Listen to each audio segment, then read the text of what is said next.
안녕하십니까.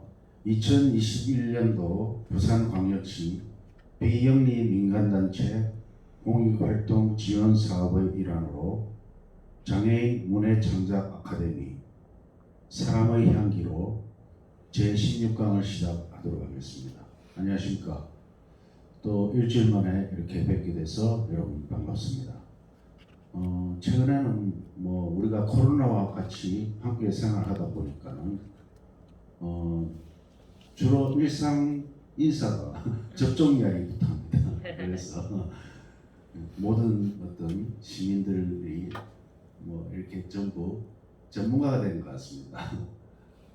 외우기도 어려운 백신의 이름 모두 다 외우면서 접종이 언제냐, 2차 맞았냐, 2차 맞았냐 이런 이야기가 인사치레로 되어 있습니다. 옛날에는 밥 먹었냐, 점심 먹었냐 이게 인사였는데 최근에는 하여튼 그런 어떤 우리 일상의 말들이 우리가 변하고 있죠. 그 일상의 말들이 변함에 따라 우리가 시대의 어떤 우리 상황을 읽을 수가 있는 겁니다. 그래서 어떤 요즘 작가들도 그렇죠. 소설가나 시인들이나 보면은 전부 시의 어떤 주제나 소재가 되는 것이 거의 다는 말하기 어렵겠지만 많은 시인과 작가들이 어떤 이 지금 현재의 상황, 코로나19에 대한 상황과 격리라든 그런 주제를 가지고 혹은 어떤 말하자면 질병에 대한 그런 주제를 가지고 지금 많이 시를 쓰고 또 부산에도 보면은 부산 작가회의 단체도 있습니다.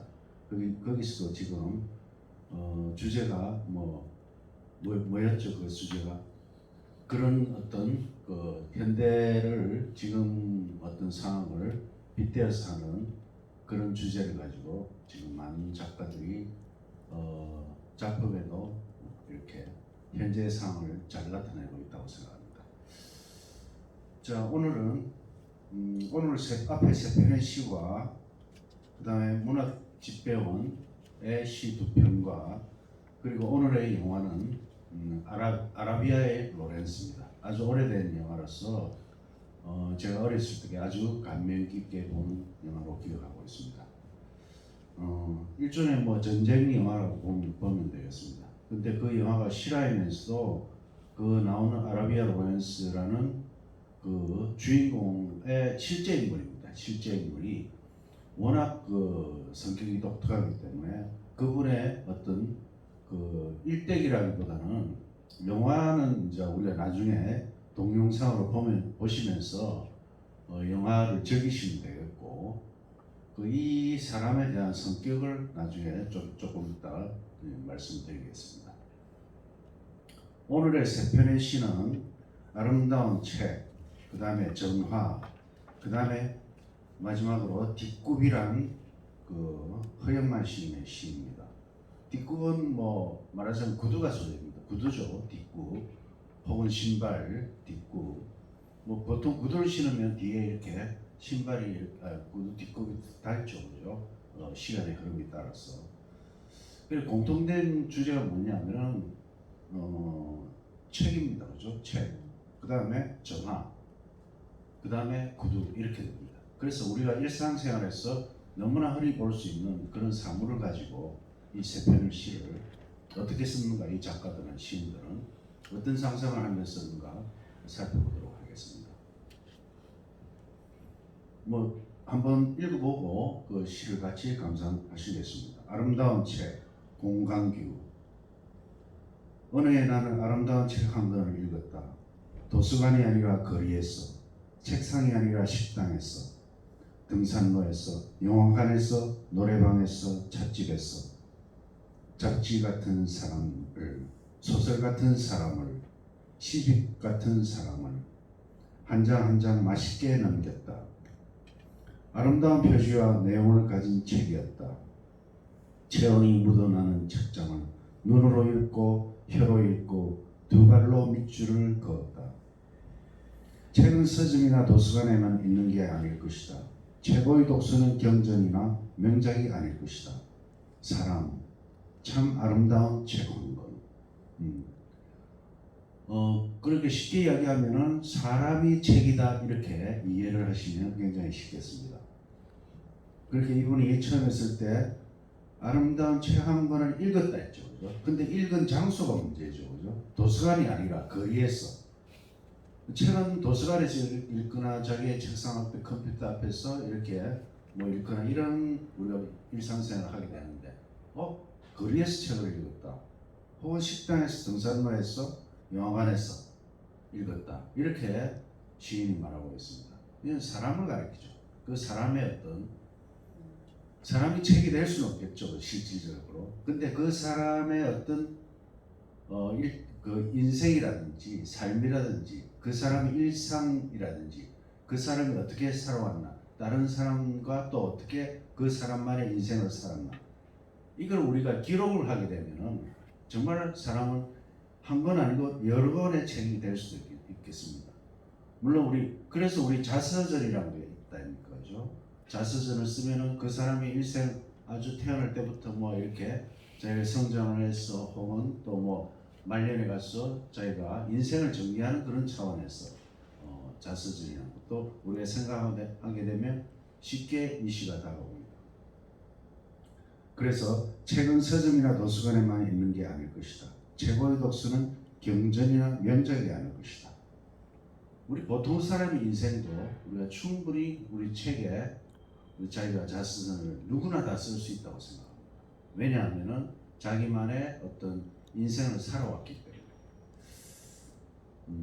그렇게 해서 넘어가겠습니다. 두 번째는 전화입니다. 전화. 첫 번째 책이죠. 전화. 과연 이 전화가 어떻게 우리의 삶에서 비춰지고 있는지. 마종기라는 시인입니다. 이분은 아마 캐나다에 가서 의사로 계속 생활하시면서 아직까지 시를 쓰시고 고급의 시를 보내주시고 그렇게 국내 활동에 시 활동도 아주 활발하게 하시는 분입니다. 당신이 없는 것을 알기 때문에 전화를 겁니다.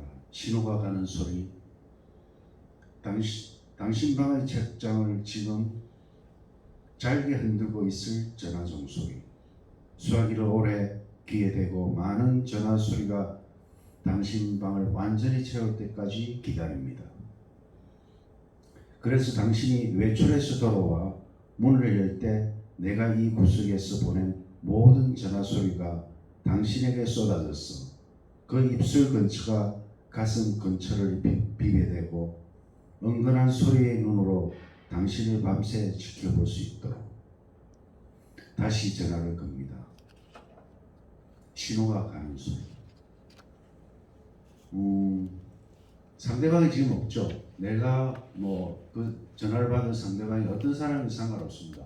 아무튼 그 시인이 생각을 하고 오랫동안 생각을 해왔고 또 어쩌면 또 연인일 수도 있겠고, 그죠? 친구일 수도 있겠고 여러 가지 생각할 수 있겠습니다. 근데 그 전화를 지금 받을 사람이 부재 중입니다. 그래서 이제 그 전화기가 내가 전화를 하면 상대방의 그 방에서 전화기가 울리겠죠. 그 상황을 지금 시인은 상상하고 있습니다.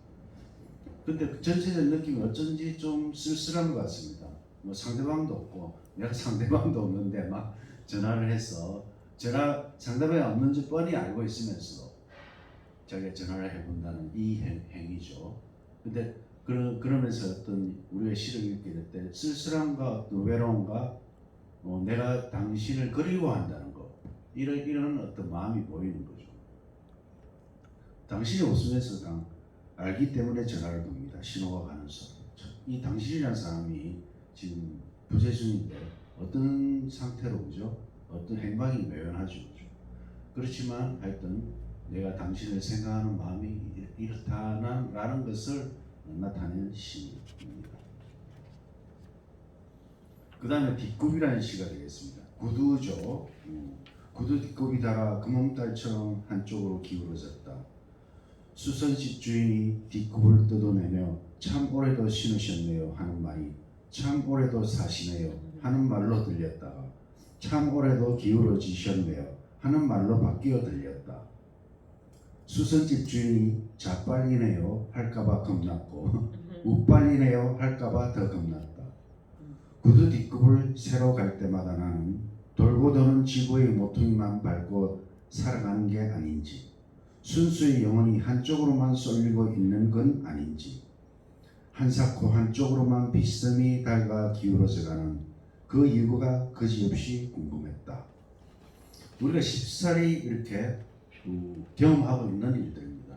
뭐 구두를 신으면, 그래서 뭐 우리가 수선집에 가서 구두 뒷굽을 갈고 뭐 이렇게 하지만은 또 이런 생각을 우리가 할 듯 말 듯 하다가 안 했죠. 그죠? 한 사람만 이렇게 이 시를 썼으니까. 그죠? 근데 우리가 너무나 그죠? 충분하게 이해할 수 있는 상황입니다. 그리고 재밌는 부분이 참 올해도 신으셨네요. 물론 구두 뒷굽이 이렇게 다를 만큼. 근데 이게 아주 평탄하게는 안 닳더라고요. 한쪽으로 이렇게 닳죠. 자기의 어떤 걸음의 어떤 그 뭐 따라서 그죠? 스타일에 따라서 뒷굽이 다른 어떤 모양도 다른 것 같습니다. 또 인생을 사는 어떤 모양도 다른 것 같고.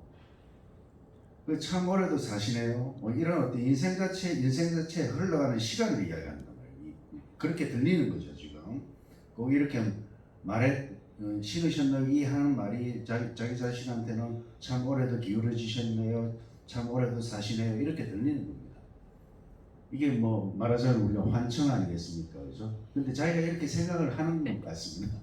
우리가 생각을 하게 되면은 그렇게 상대방이 하는 말도 이상하게 내가 원하는 그쪽으로만 들리는 그런 경험도 해봤습니다. 그래서 이 신발 하나 갖고 당신이 뭐 요즘식으로 말하면 뭐 여당이냐 야당이냐 어떤 판가름한다는 걸 자기가 들키고 싶지 않다는 거죠. 그래서 순수의 영혼이 한쪽으로만 쏠리고 있는 건 아닌지. 영혼이라는 것은 순수한 영혼이 쏠린 한쪽으로만 이렇게 치우치면 안 되겠죠. 그죠? 그래서 그 이유가 그지없이 궁금했다. 아주 우리가 일상생활에서 흔히 볼 수 있는, 흔히 우리가 경험할 수 있는 그 상황을 아주 탁 지배를 해서 시는 집중이에요. 그죠? 집중을 해서 그런 말 많았죠. 집중과 선택이란 말. 역시 시도 집중을 해서 이제 그 소재를 선택을 하는 것입니다. 그래서 시에서 너무 많은 어떤 장면이 장소가 옮겨진다거나 뭐 사물이 변한다거나 이렇게 되면 시의 집중도가 굉장히 떨어지죠. 그래서 아까 이야기했듯이 첫 번째는 책에 관한 것, 두 번째는 전화에 관한 것, 세 번째는 구두에 관한 시가. 그래서 사물에 관한 시를 이렇게도 쓰는구나 이렇게 해서 우리가 오늘 사물에 대한 시편 세 편을 봤습니다. 그 다음에 문학집배원의 시를 한번 보도록 하겠습니다. 이 김소월 너무나 유명하죠. 뭐 산유화 그죠? 그다음에 뭐 말하자면 어떤 우리나라의 시의 어떤 고전이고 아주 클래식, 아주 고전의 반열에 올라오고 거의 명작의 어떤 최고봉이라고 할 수 있죠. 우리 한국 사람의 어떤 그 한이라든지 그죠? 진달래 꽃에 보면 그 한이 나오죠, 그죠? 뭐 사뿐히 저리 밟고 가시 없었어. 그리고 그 굉장히 또 우리나라의 말 어투를 아주 아름답게 형상한 그런 시인으로. 그렇지만 또 시가 그렇게 어렵지도 않습니다. 쉬운 단어로 아주 한국인의 정서를 아주 고차원적으로 잘 나타낸 그 시인 중에 최고봉에 있는 시인이 김소월 시인입니다. 우리가 진달래꽃이나 이런 시들은 우리가 많이 접해왔습니다. 근데 왕십리란 이 시도 심심찮게 이렇게 대표작으로 나오고 있습니다. 이 시를 읽어보면 몇 번 읽어봐야 이게 주제가 머리에서 이렇게 뭔가 퍼뜩 떠오릅니다. 그냥 한 번 읽어서는 이게 도대체 무슨 말 하는 건지 이렇게 잘 모르실 수도 있겠습니다. 이 주제라는 게 선명하게 이렇게 드러내지 않기 때문이죠. 뭐 서울에 가면 왕십리라는 어떤 그 장소죠, 그죠? 그러한 어떤 장소 개념의 왕십리입니다. 근데 이름 왕십리 하면 어떤 거리감을 나타내는 그런 장소의 이름입니다, 그죠? 거리감. 우리가 왕래할 때 그런 왕자 아니겠습니까? 십리를 뭐 왕래한다. 그래서 왕십리인데 비가 온다. 오는 비는 올지라도 한닷새 왔으면 좋지. 여덟에 숨은 날엔 온다고 하고 좌로 상망이면 간다고 했지. 가도 가도 왕십리 비가 오네. 웬걸 저새야 울려거든 왕십리 건너가서 우러나다오. 비 맞아 나른해서 벌새가 온다. 천안의 삼거리 실버들도 촉촉이 젖어서 늘어졌다네. 비가 와도 한닷에 왔으면 좋지. 구름도 산마루에 걸려서 온다. 이 시는 그래서 제가 이 시를 뽑아서 한번 읽어보고 또 다른 어떤 그 자료들을 찾아서 이 시에 대한 어떤 설명을 좀 제가 봤습니다. 이 시 자체는 뭐 여기서는 상대방을 어떤 그리워한다는 그 표현이 두 번째 연에 나옵니다. 그죠? 여덟에 숨은 날에 온다고 하고 좌로 상망이며, 상망이란 말이 조하루 혹은 보름 두 번의 어떤 제사를 가리키는 말입니다. 상망. 그러니까 하나의 그 어떤 우리가 말하는 절기가 있듯이 우리 이런 상망이라는 어떤 그런 조하루, 보름 이런 어떤 시간의 어떤 개념으로 쓰이는 상망입니다. 가도 가도 왕십리 비가 오네. 그래서 이 내가 좋아하는 결국 이 시가 임을 그리워하는 그런 시가 되겠습니다. 그럼 왜 그러면 여기서 뭐 비가 오면 한 닷새나 오면 좋지 이렇게 이야기를 했냐면은, 비가 오면은 내가 좋아하는 임이 빨리 못 간단 말입니다. 그죠? 한 닷새 오면 닷새 정도 머물렀다 간다는 그런 의미로서 임을 보내고 싶지 않은 애틋한 그런 마음을 나타내고 있습니다.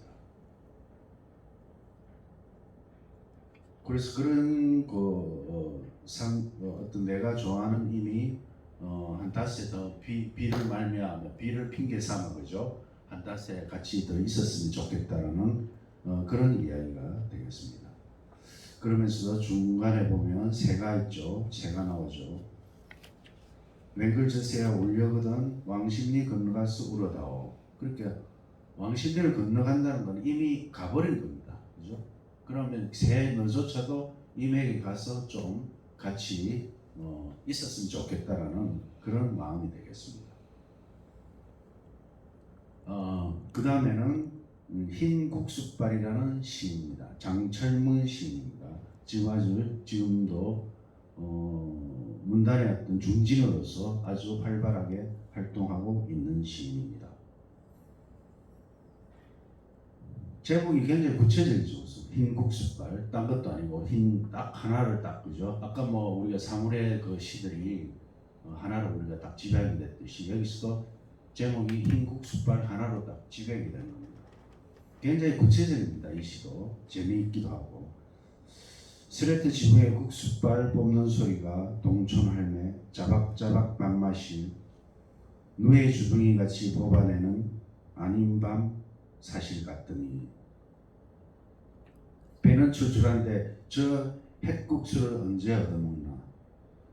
뒷골 큰골 약수도에서 달아내린 수돗물 콸콸 쏟아지는 소리, 양은 숯에 물 끓는 소리, 흰 국숫발이 춤추는 저 국숫발을 퍼지기 전에 건져야 할 텐데.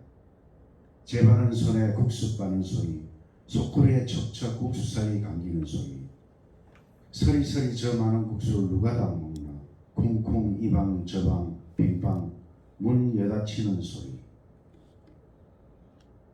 헛기침 소리, 재바르게 이거릇저거릇 국수살이 던져놓는 소리, 쨍그랑 덩그랑 부엌바닥에 양재기 구르는 소리, 쌀쌀쌀쌀 멸치 국물 우려 애호박 제친 국물 붓는 소리, 후루룩 부르륵 아닌 밤 국수 먹는 소리, 수루룩 수루룩 대밭에 국수빨 가는 소리.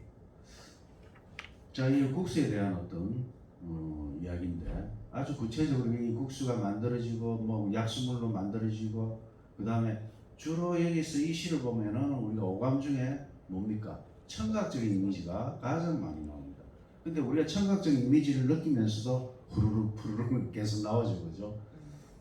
굉장히 맛있게 국수를 먹는 거 보면 굉장히 먹고 싶습니다. 우리 라면 먹는 거 봐도 우리가 뭐 텔레비에서 뭐 사람들이 나와서 뭐 이렇게 국수를 먹는다든지 라면을 먹는다든지 하면은 그 소리 때문에 더 먹고 싶어지는 겁니다. 그래서 이거는 뭐 요즘은 이렇게 뭐 국수를 뭐 그냥 가면 우리가 국수집에 가면 뭐 그냥 빨리 재빠르게 탁 나오는데 옛날에는 이렇게 많은 과정을 또 옆에서 또 우리 옆집 또 국수를 만드는 집이 될 수도 있고 그죠. 여기서는 동천 할매라고 나오죠 그죠.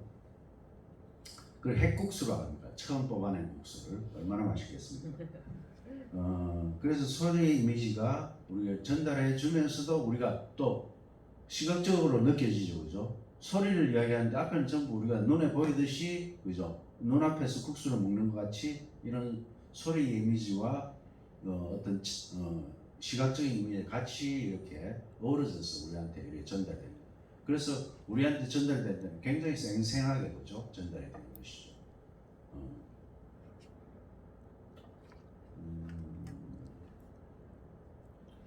뭐 이 정도는 충분하게 여러분들이 쉽게 이해를 할 수 있으리라 생각합니다. 오늘의 영화를 보면은 아라비아 로맨스 저번에 제가 언젠가 한번 말씀드렸듯이 자국의 사람이 아니면서 타국으로 갔어 그죠? 전쟁이 있는 타국으로 가서 말하자면 그 민족을 위해서 자기가 그 나라의 사람이 아닌데도 불구하고 다른 나라에 가서 뭐 전쟁을 한다든지 그 사람들을 돕는다든지 이런 사람들이 몇몇 있다 그랬죠. 저번에 이야기하면서 체 게바라라는 사람이죠. 아르헨티나 의사 출신이면서 얼마든지 본인이 아주 행복하고 편안한 생활을 할 수 있음에도 불구하고 또 저 쿠바에 가서 독립운동을 한다든지 여기는 꼭 같지는 않습니다. 아라비아 로렌스 자체가 영국의 장교입니다. 장교인데 아라비아로 장교는 뭡니까? 일종의 우리가 공무원 국가를 위해서 그저 싸워야만 하는 또는 뭐 위상간의 어떤 명령을 철저하게 이행해야만 되는 이런 어떤 위치에 있는 사람입니다. 그래서 이 장교를 중위로 나옵니다. 아라비아 로렌스가. 근데 이 사람은 군인이지만 굉장히 성격이 특이합니다. 굉장히 천재라고 알려져 있습니다. 뭐냐면은 군인인데 불구하고 정치, 경제, 사회, 문학 작가이기도 하고 특히 고고학에 대한 엄청난 연구를 또 이 사람이 남겼거든요. 그러면서도 이제 그 아프리카에 가서 그 어떤 터키와 싸우고 있는 그 아라비아의 일부의 부족들이 많겠죠. 그 사람들을 도와서 터키와 싸워서 이기게 됩니다. 다마스커스 전쟁이라고 나오는데 그래서 그 아라비아에서 이 사람이 승승장구합니다.